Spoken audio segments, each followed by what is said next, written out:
Hora de análise aqui no Jornal da Manhã. Vamos ouvir agora o Diogo da Luz e também o Henrique Kriegner. Vou começar com você, Henrique.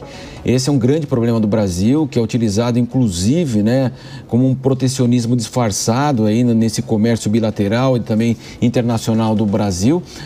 A questão do desmatamento sempre avança e isso é usado evidentemente contra o Brasil. Teremos a COP climática, é impossível nós não estarmos atentos às mudanças climáticas mesmo e a necessidade de cuidar do meio ambiente, mas é claro, esse é um grande problema nosso.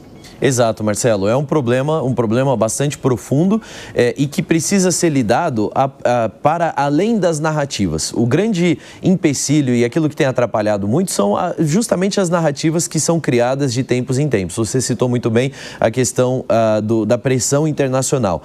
Houve uma narrativa muito grande de que a Amazônia estava sendo queimada anos atrás e de que a Amazônia estava desprotegida ou coisa do tipo, quando na verdade índices de desmatamento ainda na Europa são maiores até do que os nossos e logo se comprovou que o maior interessado que estava levantando essa bandeira de que o Brasil não cuidava bem das suas florestas era a França, que estava negociando ali um acordo comercial ali para poder favorecer a própria União Europeia. Então, a gente precisa lidar com isso para além das narrativas. O governo atual foi eleito também com uma das narrativas dizendo que o governo anterior não cuidou bem das florestas e que isso geraria um custo muito grande para nós no futuro, a longo prazo.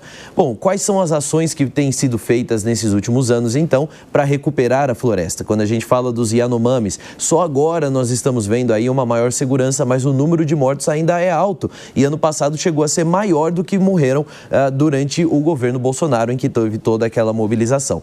A Amazônia é nossa, ela precisa ser protegida, mas precisa ser protegida com ações políticas públicas verdadeiras e não com narrativas. Diogo, duas questões. Esse problema do desmatamento, na sua avaliação, é um problema de fiscalização, de legislação ou há outros fatores em jogo? E esse aumento agora pontuado, 55% no mês de abril, isso pode influenciar as negociações da COP30 e a própria liderança do Brasil? É um problema estrutural que vem de há muito tempo, muito mais do que deste ou daquele governo. Ficam contando historinha pra gente o tempo inteiro, como se fosse um me engana que eu gosto. E todo mundo sabe que não adianta inventar essas coisas.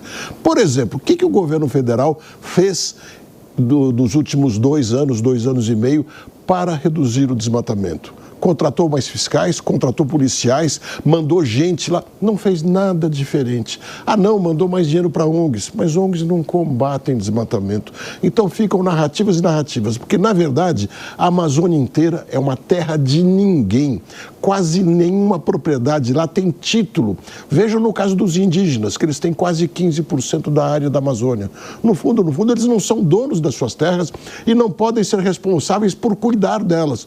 Eles não podem nem plantar soja se quiserem lá. Eles são tratados como adolescentes. Nessa terra de ninguém, o crime invade e faz a festa toda. E falando dos Yanomamis, como trouxe o Kriegner, veja que a própria reportagem mostrou que 50% das crianças Yanomamis estão dentro do peso ideal. O que isso significa? Que 50% delas estão fora do peso. E lógico, não são obesas, são crianças desnutridas. Nem isso conseguem resolver e ficam contando histórias pra gente.